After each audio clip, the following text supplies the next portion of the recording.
अगर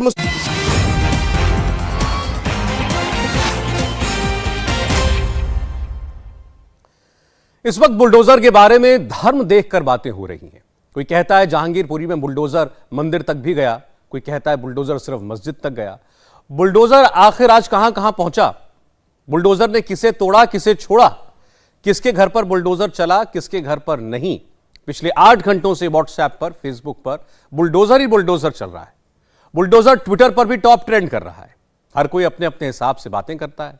जहांगीरपुरी में bulldozer 150 minute तक चला। वो पूरी कार्रवाई इंडिया टीवी के कैमरे पर है। हम एक एक वीडियो अनएडिटेड आपको दिखाएंगे ताकि आप बहकावे में ना आए और सही जानकारी ले पाएं।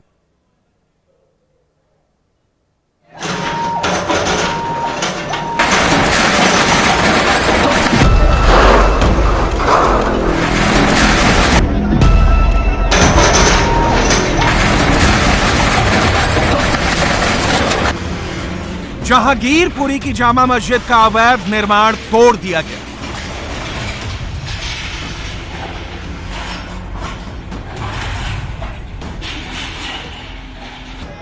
दंगाइयों के विरुद्ध बुलडोजर से युद्ध शुरू हुआ। तो पहला एक्शन जहांगीरपुरी की मस्जिद के बाहर हुआ।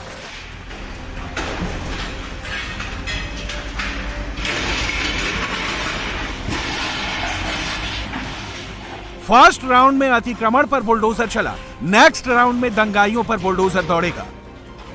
सुप्रीम कोर्ट ने जब बुलडोजर पर ब्रेक लगाया, तब तक एमसीडी का बुलडोजर जहांगीरपुरी की जामा मस्जिद के गेट तक पहुंच गया था। 4 दिन पहले जहां से पत्थर चले, आज वहां के पत्थर तोड़े गए।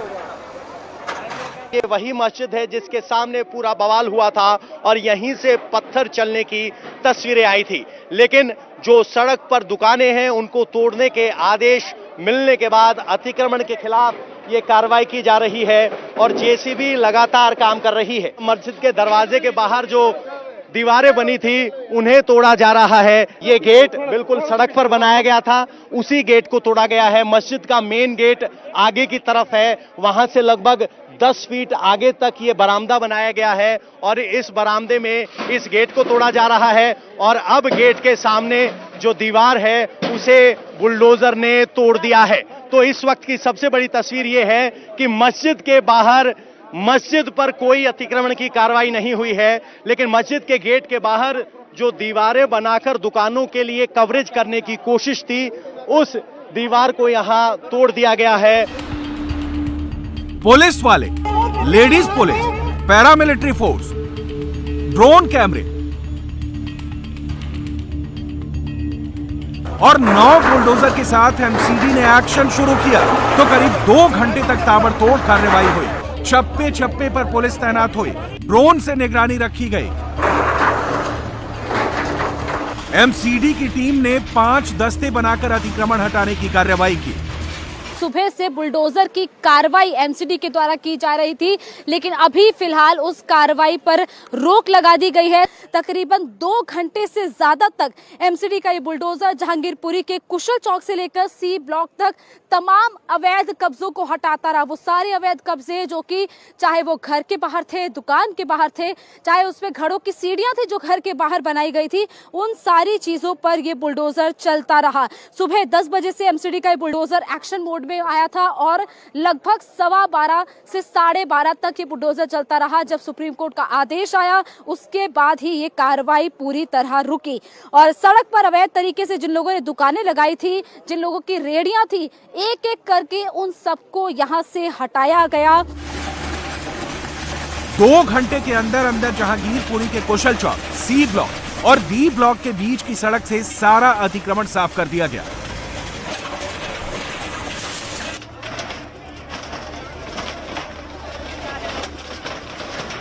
सड़क और नाली कब्जा करके बनाए गए मकान और दुकान को बुलडोजर के फौलादी पंजों ने ताश के पत्तों की तरह बिखेर दिया।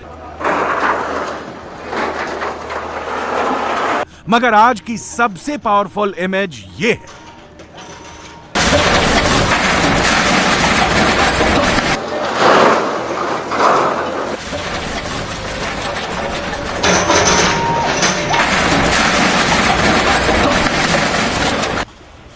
सोशल मीडिया पर भी सबसे ज्यादा चर्चा इसी की हो रही है।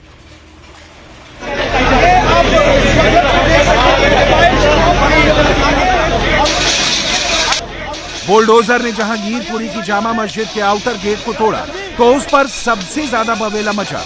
हकीकत यह है कि मस्जिद का अगला हिस्सा अब भी अतिक्रमण वाली जमीन पर बना है। जहां तक ये घर बने हैं वहीं तक खरीदी हुई जमीन है। जहांगीरपुरी की जामा मस्जिद भी 8 से 10 फुट कब्जे वाली जमीन पर बनी है। मस्जिद का आउटर गेट और दुकानें इस अतिक्रमण वाली जमीन से भी आगे बनी थी। बुलडोजर ने उन सबको गिरा दिया।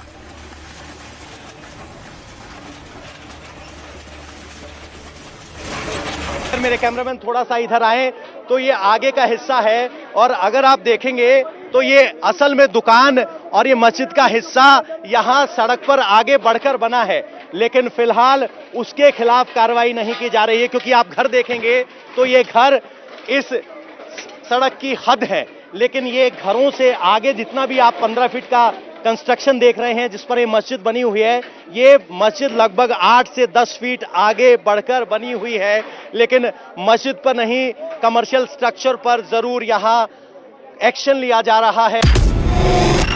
आज अगर बुलडोजर नहीं रुकता तो क्या होता?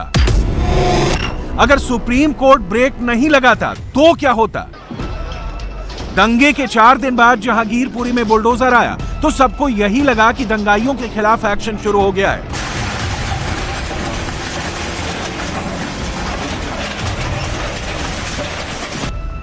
जहांगीरपुरी में सेकुलर गैंग का जमावड़ा लगने लगा।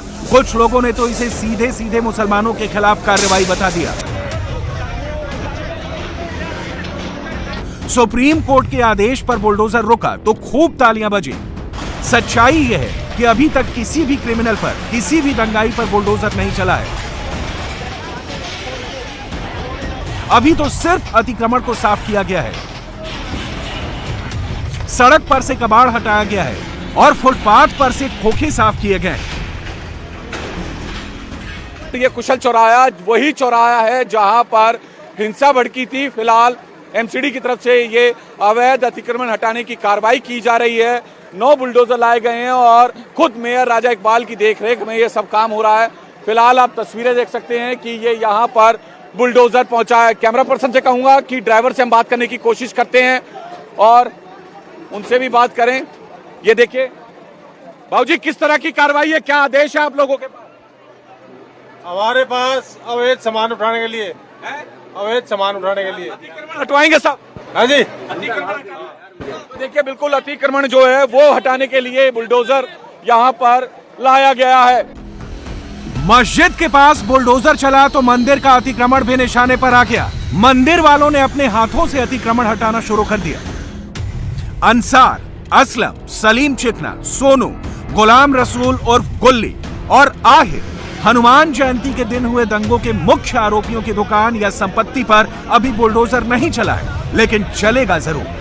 अगर आपको लग रहा है कि यहाँ का अतिक्रमण खत्म हो गया तो ये शुरुआत भर है, अंसार का संसार अभी बाकी है। कैसे, जरा आइए आप देखते हैं।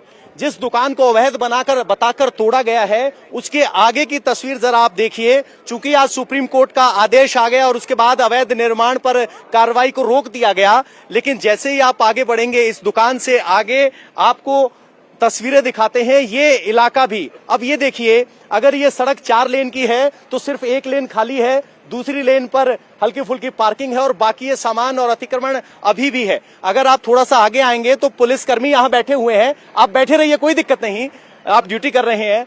तो यहाँ बैठे हुए, जिस छप्पर के नीचे बैठे हुए हैं, ये कबाड़ी की दुकान है। यहाँ बाकायदा दुकान चलती है, QR कोड लगा है। यहाँ देखिए आगे जनरेटर पार्क है और यहाँ आगे देखिए सामान पड़ा है।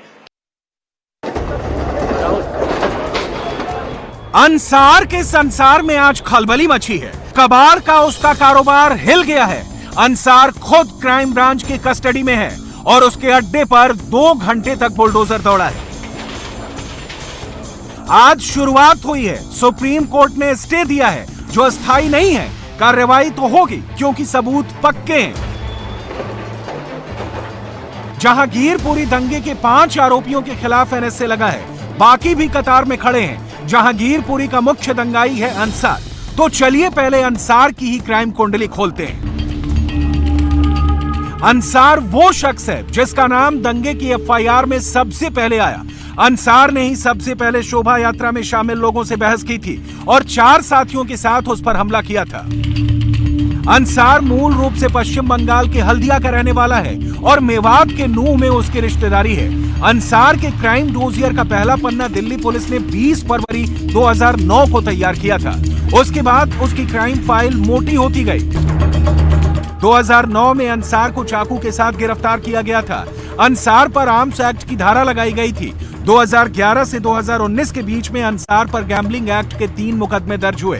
2013 में छेड़छाड़, मारपीट और धमकाने का मुकदमा दर्ज हुआ। जुलाई 2018 में अंसार पर आईपीसी की धारा 186 और 353 लगाई गई। अंसार पर सरकारी कर्मचारियों पर हमला करने और सरकारी काम में बाधा डालने का मुकदमा दर्ज हुआ। 4वीं क्लास तक पढ़ा लिखा अंसार कबाड़ी का धंधा करता है, जहांगीरपुरी की सड़कों पर कब्जा करके उस पर छीहे बनवा देना और किराया वसूलना अंसार का मुख्य पेशा है। आज अंसार के उन्हीं अड्डों पर बुलडोजर दौड़ा।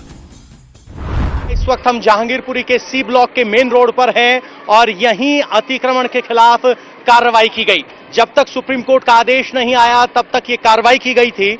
हमने आपको इसी रोड से 2 दिन पहले रिपोर्ट दिखाई थी और दिखाया था कि कैसे यहां अतिक्रमण है। अगर आप देखेंगे तो इस 150 फीट के रास्ते पर यहां जहां आपको जनरेटर दिखाई दे रहा है, यहां तक अतिक्रमण था। उस अतिक्रमण को फिलहाल हटा दिया गया है, लेकिन सुप्रीम कोर्ट के आदेश के बाद इस कार्रवाई को भी रोका गया है। यहां अगर आप देखेंगे तो ये सरकारी स्कूल है और इसके बगल में ये सारी झुग्गियां थी, दुकानें थी जिस पर कबाड़ का काम होता था और ये अतिक्रमण काफी आगे तक था। ये कूड़ा अभी भी पड़ा हुआ है, इसी तरह के कूड़े बीनने का काम यहां होता था। बगल में सी ब्लॉक है, लोग अंदर हैं, वो बाहर नहीं निकल रहे हैं। यहां दुकानों के सामने जो अतिक्रमण था उसे भी हटा दिया गया है। ये एक ढाबा था जिसके बाहर अतिक्रमण था, उसे हटाया गया है। अगर आप देखेंगे तो यहां स्कूल के लगती हुई जमीन पर स्कूल की दीवार को इस्तेमाल करते हुए यहां झोपड़ी बनाई गई थी, एक मजार भी बनाई गई थी और इस मजार के निर्माण को या कहें कि स्ट्रक्चर को भी तोड़ दिया गया है। अवैध पार्किंग, सट्टा और नशे के कारोबार से भी अंसार हर महीने लाखों की कमाई करता है। Delhi police crime branch Ansar के बैंक डिटेल्स को भी खंगाल रही है, जिससे दंगे की फंडिंग का पता लगाया जा सके। दंगाई नंबर 1 जो मुख्य दंगाई है, मुख्य आरोपी है, उसका नाम है अंसार। अंसार के बारे में एफआईआर में लिखा हुआ है कि जहां पर मस्जिद के पास सबसे पहले शोभा यात्रा पर हमला हुआ, वहां पर अंसार मौजूद था और अंसार ने अपने साथ 4 लोगों के साथ इस शोभा यात्रा में जो एंड में लोग मौजूद थे उनके ऊपर हमला किया। वीडियो भी निकलकर सामने आई जिसमें गाड़ी के नीचे से तलवार निकालकर शोभा यात्रा के पीछे हमला किया गया। इस पूरे मामले में अगर अंसार के हम क्राइम प्रोफाइल की बात करें तो अंसार के बारे में जो उसका डोजियर है उससे पता लगता है कि अंसार सबसे पहले साल 2009 में गिरफ्तार हुआ था। साल 2009 में ये जो चौक है जहांगीरपुरी का, यहीं पर चाकूबाजी के आरोप में अंसार को गिरफ्तार किया गया था। यही नहीं, चाकूबाजी के अलावा एक दूसरे पर हमला करने के मामले में 2 बार अंसार गिरफ्तार हुआ है और इसके साथ ही उसके ऊपर गैम्बलिंग यानी कि सट्टा चलाने के आरोप हैं और इस दंगे का भी वो मुख्य आरोपी है और इसी वजह से उसके ऊपर गृह मंत्रालय ने एनएसए लगाया है। दिल्ली दंगे की ये सबसे ज्यादा वायरल तस्वीर है। दंगे वाली शाम नीले कुर्ते में पुलिस के ऊपर फायरिंग करने वाला सोनू शेख अब पुलिस की गिरफ्त में है। पुलिस उसका प्रीवियस क्रिमिनल रिकॉर्ड खंगाल रही है। सोनू के खिलाफ एक आपराधिक मुकदमा पहले से दर्ज है। उसके पास से सोफिस्टिकेटेड पिस्टल भी रिकवर हुई है। सोनू शेख का भाई सलीम चिकना भी पुलिस के हत्थे चढ़ चुका है।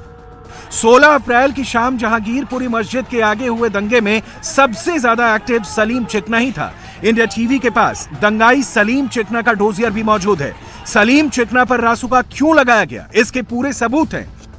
सलीम उर्फ चिकना पेशे से कबाड़ी है। गरीबी के कारण सलीम स्कूल नहीं गया। वो सी ब्लॉक जहांगीरपुरी में पैदा हुआ। बचपन से ही गलत संगत में रहने लगा। सलीम चिकना पर पहला मुकदमा 2010 में दर्ज हुआ। 9 मार्च 2010 को उसने चाकू दिखाकर लूटपाट की थी। सलीम चिकना गिरफ्तार हुआ और जेल भी गया। जेल से वापस आने के बाद वो क्रिमिनल बन गया। जहांगीरपुरी का दंगाई नंबर 2 जिसके ऊपर एनएसए लगा है उसका नाम है सलीम उर्फ चिकना। इसकी क्राइम कुंडली यानी कि इसका डोजियर भी इंडिया टीवी के पास मौजूद है। अगर हम चिकना उर्फ सलीम के बारे में बात करें तो वो जहांगीरपुरी के सी ब्लॉक के ये जो रोड है, इसी रोड की चौथी गली में उसका मकान है और इसी का भाई है सोनू चिकना, जिसके ऊपर आरोप है, जिसकी वीडियो निकलकर सामने आई थी, उसने फायरिंग की थी। दोनों भाई गिरफ्तार हो चुके हैं और दोनों के ऊपर ही एनएसए लगाया गया है। अगर हम सलीम उर्फ चिकना की बात करें तो इसकी क्राइम कुंडली भी इसी तरीके की है कि सबसे पहले साल 2010 में रात को 11:30 बजे के आसपास इसने जहांगीरपुरी के इसी इलाके में एक शख्स के साथ लूटपाट की थी और यह लूटपाट चाकू की नोक पर अपने साथियों के साथ की गई थी। उसके बाद यह कबाड़ी का काम करने लग गया और उसकी आड़ में लगातार चोरी चकारी और लूटपाट के कई मामले इसके ऊपर दर्ज हैं और जो जहांगीरपुरी में दंगा हुआ है उसमें भी सलीम उर्फ चिकना का अपने भाई सोनू के साथ मिलकर अहम रोल है और यही वजह है कि इसके ऊपर भी एनएसए लगाया गया है। दंगाइयों के ठिकाने चिन्हित हैं, दंगाइयों के मकान और दुकान चिन्हित हैं, दंगाइयों के कारोबार चिन्हित कर लिए गए हैं, मार्किंग हो चुकी है मगर अभी तक एक्शन नहीं हुआ है। बुलडोजर अभी वहां तक नहीं पहुंचा है।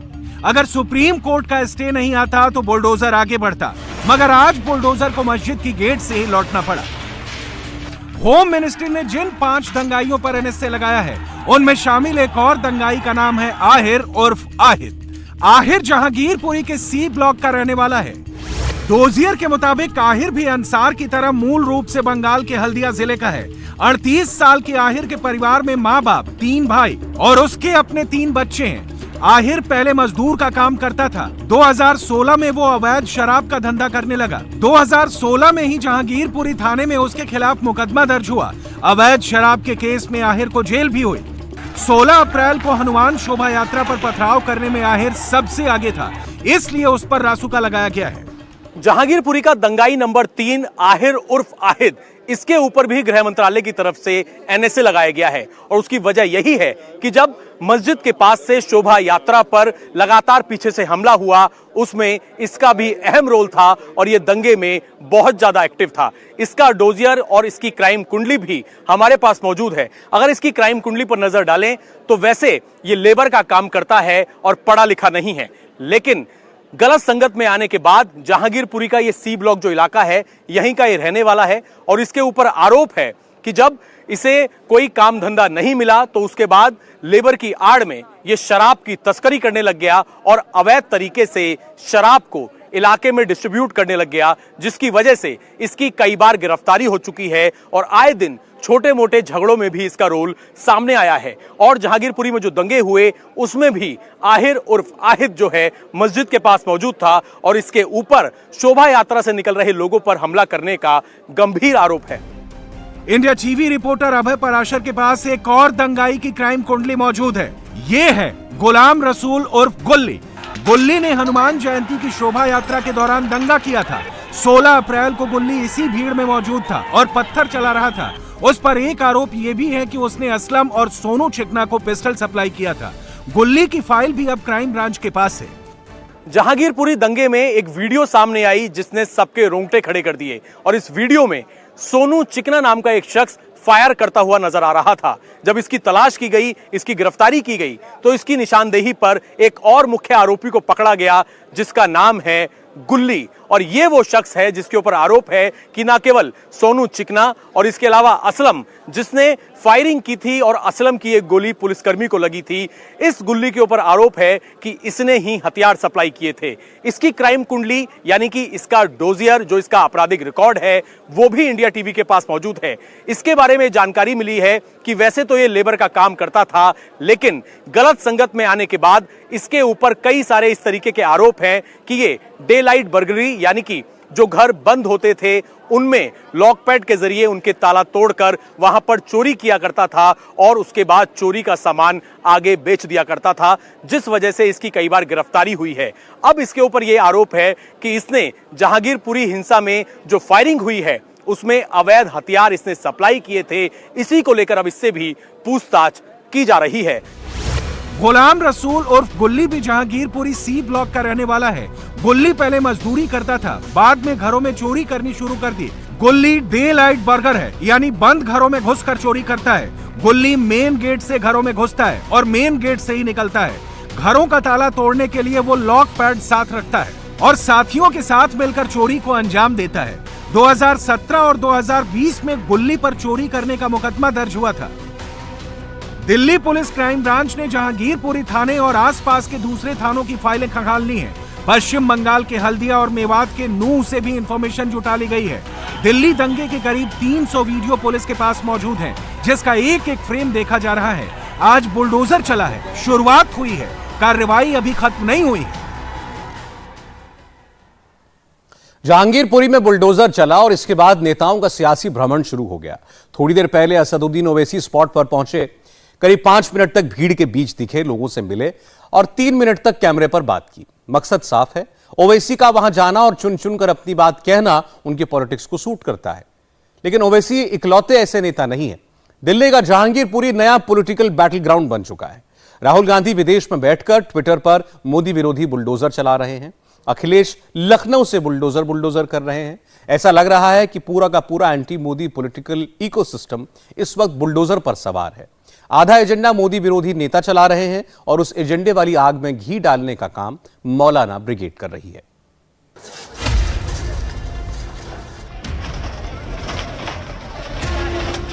सुबह 10 बजे बुलडोजर वाला एक्शन शुरू हुआ। दोपहर 1 बजे बुलडोजर पर फुल स्टॉप लगा। 3 घंटे का टोटल एक्शन। फिर आया मौके की तलाश में बैठे मोदी विरोधियों का रिएक्शन। ओवैसी कूदे, जमीयत कूदी, राहुल ने मोर्चा संभाला। कांग्रेस ने इंडिया अगेंस्ट हेट वाला कैंपेन चलाया। आम आदमी पार्टी बोली, ममता ने बंगाल से माहौल गरमाया। गहलोत ने मुसलमान वाला कार्ड खेला, मोदी पर निशाना साधा। मजलूमीन के मकानात के ऊपर बुलडोजर चलाने के हुए थे। जमीयत उलमा हिंद उस मसले को लेकर सुप्रीम कोर्ट गई थी। हमें इस बात की खुशी है कि कोर्ट ने उसको कबूल कर लिया और स्टे का हुक्म जारी कर दिया। पूरा मुल्क बेइत्मीनानी को महसूस कर रहा है। कोर्ट का फैसला इंशाअल्लाह इत्मीनान और सुकून देने वाला होगा। दंगे भारतीय जनता पार्टी करवा रही है। गुंडई और लफंगई सरेआम भारतीय जनता पार्टी करा रही है, दंगे भाजपा करा रही है।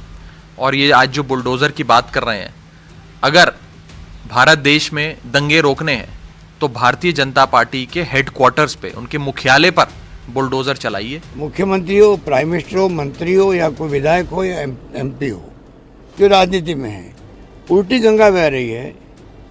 बुला के प्रधानमंत्री जी कह रहे हैं एमपी को कि आप लोग कुछ नहीं कर पा रहे राजस्थान के अंदर, आप तो वही काम करो जो करोड़ी मीणा कर रहा है, मतलब धमाल पट्टी करो, कानून को तोड़ो, हाथ में लो, लोगों को भड़काओ, आग लगाओ।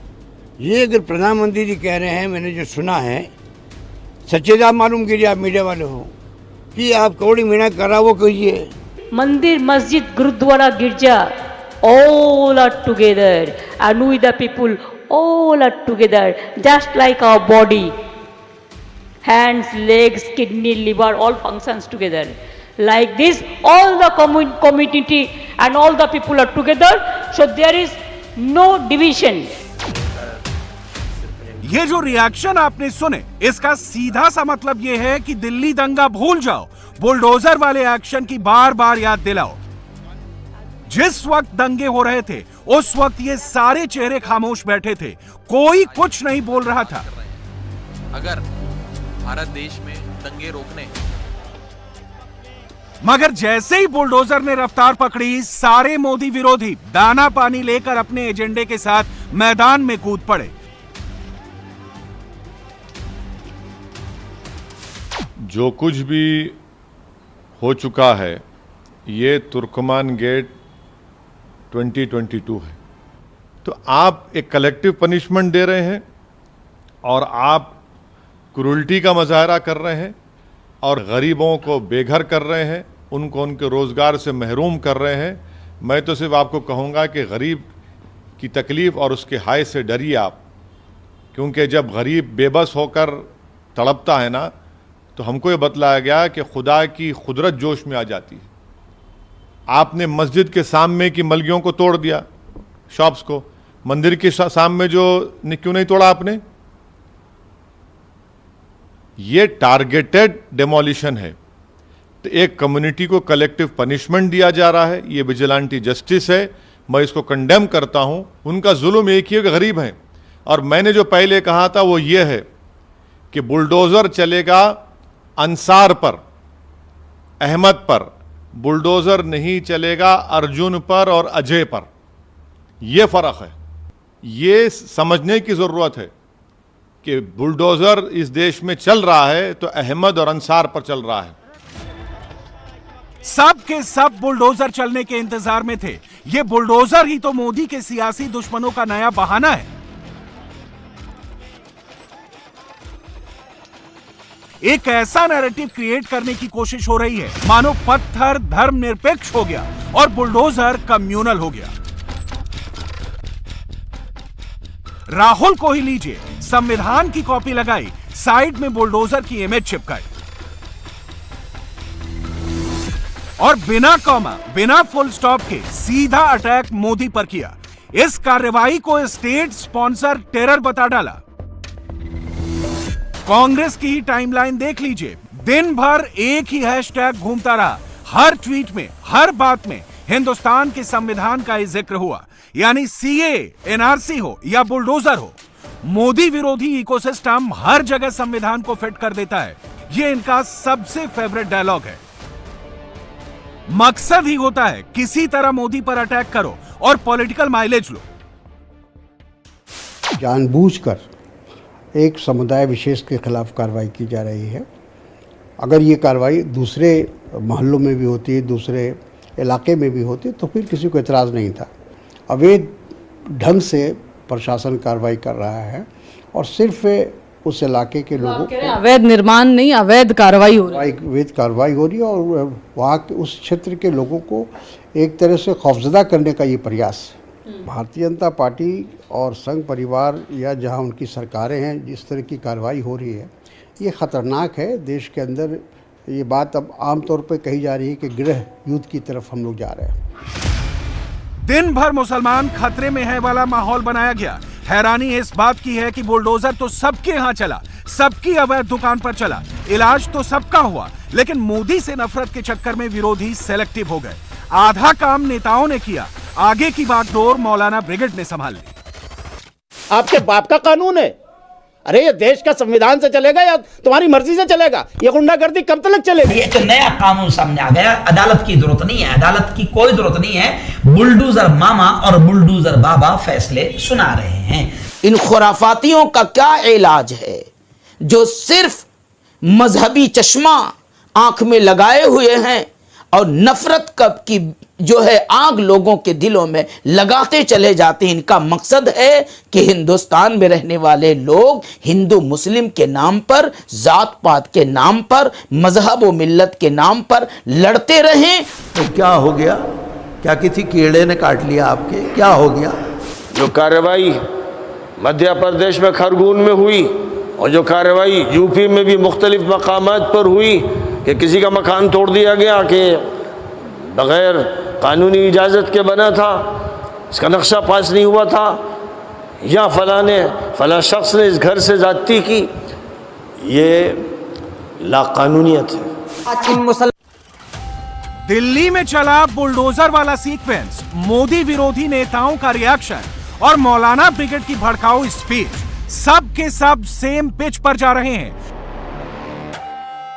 क्योंकि यह सिर्फ संयोग नहीं हो सकता कि मोदी विरोधी खेमे का हर नेता सोशल मीडिया पर भड़काऊ टेक्स्ट लिखे, माहौल बिगाड़ने वाली लाइन चिपकाए और अगले ही पल महाराष्ट्र के इस मुफ्ती का वीडियो मुस्लिम मोहल्लों में डायरेक्ट डिलीवर हो जाए। ये एक नया कानून निकला है कि जिस घर से पत्थर चले होंगे, अगर पुलिस को शक भी है, हुकूमत को शक भी है, तो अब बुलडोजर मामा, यूपी में है बुलडोजर बाबा, एमपी में है बुलडोजर मामा की हुकूमत जो है वो आपके घर पर बुलडोजर चला देगी। लेकिन कमाल की बात यह है कि जो भगवा आतंकवादी अपने मकानों की छत पर से पत्थर चलाते हुए नजर आ रहे, वीडियो सामने आ रही है, उनके घरों पर बुलडोजर नहीं चला है, उनके घरों पर बुलडोजर नहीं चलेगा। यह कानून सिर्फ एक खास समाज के लिए शायद बना है। सोचिए, बुलडोजर पत्थरबाजों के अवैध कब्जे पर चले, दंगाइयों के अवैध कब्जे पर चले, किसी को नहीं छोड़ा गया, मगर उसे ये रंग देने की कोशिश हुई कि बुलडोजर अंसार पर तो चला, अर्जुन पर नहीं चला। शुरुआत तो वैसी ने की और इस आग में घी डालने का काम कुछ मुफ्तियों और मौलानाओं ने किया। वाह भाई, एक्चुअल में भगवा आतंकियों के हौसले इसलिए बुलंद है कि उनको एकदम यकीन हो गया है कि अब्बा जी की हुकूमत है, और अब्बा जी मन की बातों में इधर उधर की बातें तो करते हैं मगर हमें रोकने की बात नहीं कर रहे। इसलिए भगवा आतंकियों को पूरा यकीन है कि हमारा कुछ नहीं बिगड़ सकता है, फिर हम पुलिस को मारें, पुलिस को धमकी दे। और बाकायदा खबरें तो ये भी आ रही है कि इनकी धमकी के बाद पुलिस के सुर भी थोड़े से नर्म नजर आ रहे हैं। तो ये हाल हो चुका है और दिल्ली में अब फसादात करवाए जाएंगे क्योंकि दिल्ली में म्युनिसिपैलिटी के इलेक्शन आ रहे हैं और बीजेपी फसादात का माहौल बना रही है क्योंकि कोई मुद्दा नहीं है विकास का इलेक्शन जीतने के लिए। तो फसादात सबसे अच्छा मुद्दा है, फसादात करवाओ, भगवा आतंकियों के हौसलों को बढ़ाओ, हिंदुत्व टोलों को खुश करो तो सीधा वोट अपनी झोली में चले आते हैं। सुना आपने, दिल्ली में अवैध निर्माण पर चले बुलडोजर को कैसे देश के अलग अलग हिस्सों से पॉलिटिकल रंग देने की कोशिश हो रही है। जामा मस्जिद गए अभी, इससे आगे हमको पुलिस जाने नहीं दी। जो आज जो तुर्कमान गेट 2022 हुआ, जो सरासर जुल्म है, विजिलेंटी जस्टिस के मिसाल है। सरकार चाहती थी और अफसोस की बात यह है कि आप पार्टी, सुनिए, आप पार्टी इन तमाम लोगों को कह रही रोहिंग्या बांग्लादेशी। अरविंद केजरीवाल के घर पे हमला हुआ, प्रोटेस्ट हुआ तो बड़ा आसमान सर पे उठा लिया। सिसोदिया ने एक लड़के का कत्ल हुआ, मर्डर हुआ तो उसको जेएसआर नारा का वादा दे दिया। आपने वादा किया था रेगुलराइज करने का, तो आज वो खुद इन लोगों को कह रही है कि बांग्लादेशी रोहिंग्या है। मैं इसका कंडेम करता हूं, ये गलत है। ये भारत की लोकतंत्र के लिए रूल ऑफ लॉ को कमजोर करता है। ये विजिलेंटी जस्टिस कर रही है बीजेपी सरकार। कोई कार्रवाई नहीं की। बीजेपी के नेताओं ने लेटर लिखा, मेयर ने कहा कि अपराधी हैं, इनका घर तोड़ देंगे, घर तोड़ दिया आपने, उनका कारोबार तोड़ा। लोग परेशान है, यहाँ पर लोग परेशान है। लोग ने उनका रोजी छीन लिया, आपने रोटी छीन ली उनके हाथ से आपने। यूपी से शुरू हुआ योगी का बुलडोजर वाला सक्सेसफुल फॉर्मूला एमपी होते हुए अब दिल्ली पहुंच चुका है।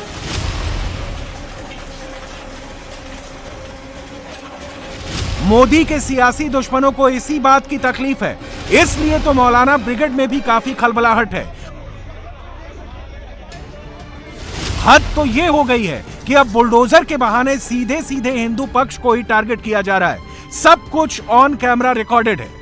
इस मुल्क में जो हंगामे जा बजा हो रहे हैं और हिंदू मुस्लिम फिरक़ेवारियत की आग लगाई जा रही है और जहर फैलाया जा रहा है, ये जो काम कर रहे हैं ये सनातन धर्मी नहीं है। ये हिंदुओं को बदनाम करने वाले गुंडे, औबाश, वहशी दरिंदे हैं जिनको जंगलों से लाके छोड़ दिया गया है इंसानी आबादियों में कि तुम जिसका खून पी सकते हो पियो, जिसका गोश्त खा सकते हो खाओ। ये वो मुजरिम है। ये समझो कुत्ते भौंक रहे हैं। अब कुत्ते भौंक रहे हैं तो कोई उन्हीं के साथ भौंकना शुरू कर दे तो पागल ही शुमार होगा। इस लायक नहीं है कि इनका जवाब दिया जाए। ध्यान रहे, यूपी, एमपी या दिल्ली में कार्रवाई दंगाइयों पर हुई, अपराधियों पर हुई, पत्थरबाजों पर हुई। कहीं भी ये नहीं कहा गया कि किसी धर्म विशेष के लोगों के घर तोड़े गए। लेकिन कैमरे पर मुस्लिम स्कॉलर सलमान नदवी बार बार यही साबित करने की कोशिश करते दिखे कि बुलडोजर तो सिर्फ मुसलमानों के घर पर चला, निर्दोषों पर चला। किसी घर से, जैसा कहा गया खरगोन में, मध्य प्रदेश में किसी घर से पत्थर किसी ने मार दिया, तो किसी एक ने अगर पत्थर किसी जुलूस पर या किसी शख्स पर मार दिया तो वो फर्द सिर्फ जिम्मेदार है, उस घर की औरतें जिम्मेदार नहीं, बच्चे जिम्मेदार नहीं, बूढ़े जिम्मेदार नहीं, उस फर्द के अलावा कोई जिम्मेदार नहीं। लिहाजा मध्य प्रदेश की हुकूमत के वजीर आला ने जो मुजरिमाना कार्रवाइयां करघून में की हैं, इसमें कोई शक नहीं है कि अक़वाम मुत्तहिदा के चार्टर के तहत भी वो मुजरिम है और हिंदुस्तान के संविधान के तहत भी वो मुजरिम है। किसी इंसान का जुर्म अदालत में साबित होगा, जब तक अदालत का सही माना में फैसला ना आ जाए किसी को मुजरिम करार नहीं दिया जा सकता है। जो घर तोड़े गए उन घरों में बूढ़े भी हैं, बच्चे भी हैं, औरतें भी हैं, बेगुनाह अफराद मौजूद हैं। तो किसी एक लड़के ने, फर्ज कीजिए 20 साल 25 साल के एक लड़के ने अगर ये ढेला फेंक दिया तो ये ऐसा जुर्म नहीं जिस पर उसको मार दिया जाए, घर तोड़ दिया जाए। हरगिज हरगिज नहीं। हमारा जो कानून है, इस मुल्क का जो कॉन्स्टिट्यूशन है, उसमें ये सजा नहीं है। दरअसल ऐसे रिएक्शन कुछ और नहीं, सीधे सीधे मोदी को घेरने वाली प्लानिंग का हिस्सा है। तभी तो शुरुआत बुलडोजर से होती है और अंत होते होते सबकी लाइन लेंथ मोदी विरोधी हेट स्पीच पर जाकर रुक जाती है। ये अंधेर नगरी है, चौपट राज है, मुजरिमाना अमल है जिस पर फख्र किया जा रहा है, जिस पर फख्र किया जा रहा है। और समझते हैं कि इस तरह वो दबा देंगे, कुचल देंगे और कमजोरों का खात्मा कर देंगे। याद रखें कि ऐसे मुजरिम और जालिम खुद अपना खात्मा कर देंगे। इस वक्त हमारे मुल्क में जो जुल्म हो रहा है, जंगल राज कायम कर दिया गया है और इस पर जो तमाशा बनाया गया है और मुल्क का मरकज़ भी सूबों का तमाशा देख रहा है, ये इस मुल्क को तबाह कर देने के लिए काफ़ी है। ये मुल्क तबाही की तरफ जा रहा है। अगर यही ला कानूनियत रही और इंसानियत का इसी तरह कत्ले आम किया गया तो भगवान ईश्वर मालिक पकड़ेगा, पकड़ उसकी होगी। देश में इस समय जहांगीरपुरी में दंगे के बाद बुलडोजर एक्शन की बातें हो रही हैं। थोड़ी देर पहले असदुद्दीन ओवैसी भी जहांगीरपुरी पहुंचे। जहांगीरपुरी में पुलिस ने जगह जगह बैरिकेडिंग कर रखी है, आने जाने वाले रास्तों पर रोक लगा रखी है, लेकिन ओवैसी पुलिस को चकमा देते हुए जहांगीरपुरी तक पहुंच गए। जिनके घर बुलडोजर चले उन मुस्लिम परिवारों से ओवैसी मिलना चाहते थे, लेकिन पुलिस की सख्ती की वजह से ओवैसी को जहांगीरपुरी से वापस लौटना पड़ा। ओवैसी ने जरूर यह कहा कि वे कल फिर जहांगीरपुरी आएंगे, अपनी बात फिर रखेंगे, लोगों से मुलाकात करेंगे। ओवैसी जिस वक्त जहांगीरपुरी पहुंचे उस समय शाम की नमाज का वक्त हो गया था। ओवैसी ने पहले जामिया मस्जिद में नमाज पढ़ी, फिर जहांगीरपुरी से वापस लौट गए। इंडिया टीवी हर वक्त हर जगह डाउनलोड करने के लिए सर्च करें India TV news Google play store या ऐप स्टोर पर।